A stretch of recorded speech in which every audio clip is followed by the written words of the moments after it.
So today I'm going to talk about the effects of no net neutrality on web-based marketing and obstacles that we as athletic directors might have to face in the future. So net neutrality was established in 2015 by the Obama administration after Comcast was found guilty of throttling speeds to competitors' websites, making it so that the users of Comcast would go and use their websites to help bring in more income to their company. Um, Net neutrality is the principle regulated by the Federal Communications Commission, or the FCC, that internet service providers should enable all access to all content and applications regardless of the source and without favoring or blocking any particular products or websites. So what that means is it prohibits internet service providers or ISPs like AT&T, Comcast, and Verizon from speeding up, slowing down, or blocking the content or applications or websites that you want to use. And it also stops the ISPs from placing data caps on how much internet usage you use. So this is important because these companies can slow down their competitors' content or block political opinions they may disagree with. They can charge extra fees to the few content companies that can afford to pay for preferential treatment, and that would regulate everyone else to have a slower tier of service. So somebody like Google could pay one of the internet service providers to restrict or throttle the data from somebody using a Yahoo search engine. And what the net neutrality does is that inhibits those ISPs from throttling that internet speed.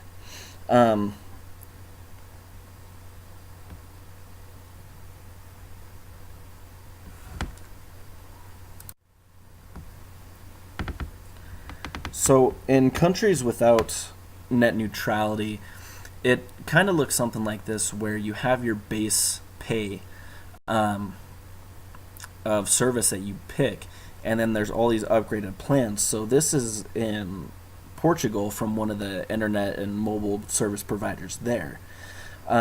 So this allows those users of this to pay to upgrade so that using certain websites won't affect your data cap or your data limit. So with that social one, you pay that the 4.99 euros, which is roughly $6 American, to have access to those websites, and they won't affect your data. So in order to get on Facebook as much as you want, Instagram, Snapchat, or anything like that, you have to pay that extra money to not have that service throttled. Same thing goes with, like, you're watching videos with Netflix and everything like that. So without net neutrality, you're going to have to pay that extra in order to have unlimited access to that.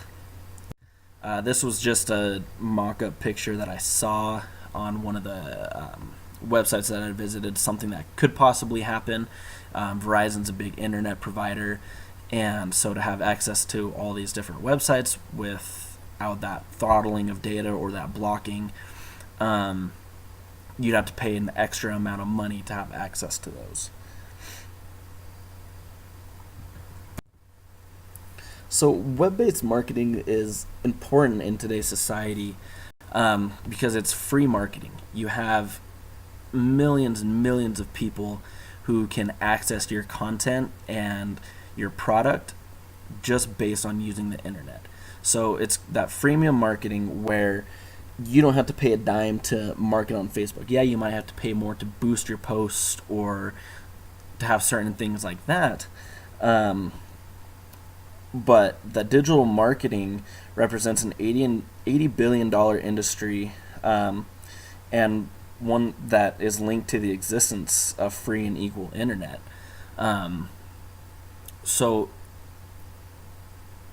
these internet providers make money off you visiting their sites, and with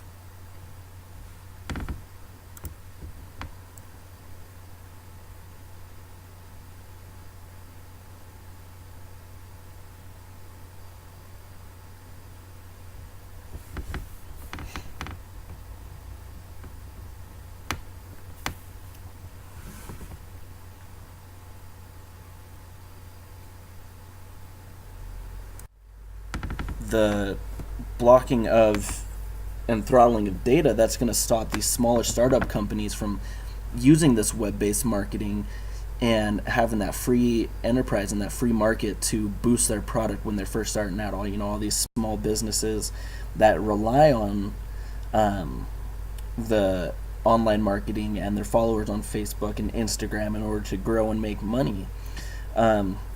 Studies have shown that since 2005, the growth of online marketing has grown by 26 to 35% each year. So it's just an astronomical.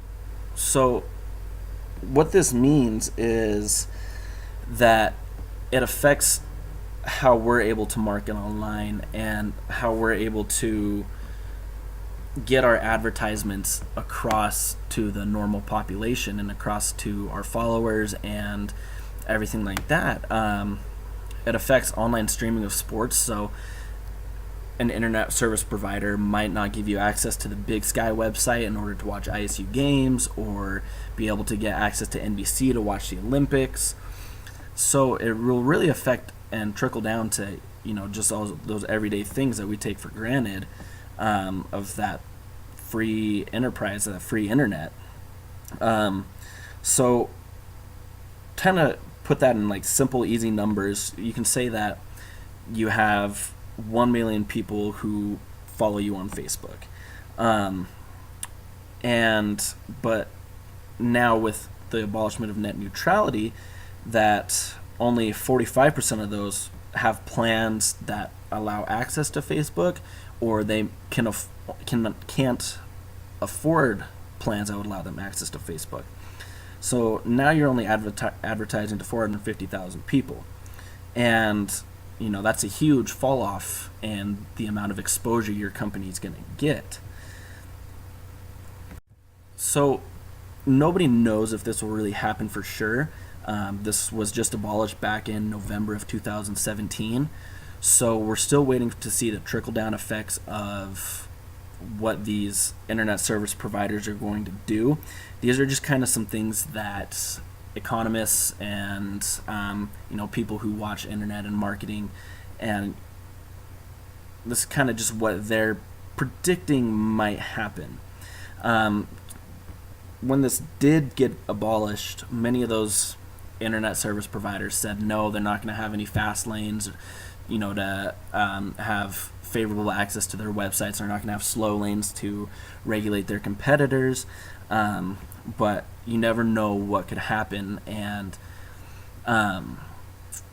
how these internet providers might change their mind with how big online marketing is now and how much money they could make by restricting people to certain websites, and making them pay extra to get that. And we're in a money-driven economy, and so these big business providers are going to want that extra income and extra flow of cash coming in. So these are just things that we might have to prepare for in the future as athletic directors, who are in charge of coordinating for sporting events and everything like that, and really be able to take advantage of these free advertising, this free publicity while we can, because if things do happen like this, it might change how things start to market now, and how we're going to get our product across, whether we're telling people to go stream a game on our website, or to go like us on Facebook and do all these different giveaways to get publicity towards your department and your sport, and really grow that culture of having a triumphant athletic department. And I think that online web-based marketing is so huge nowadays, and so it'll be interesting to see what will really happen with the effects of this going away. And so just something to keep an eye out for the future.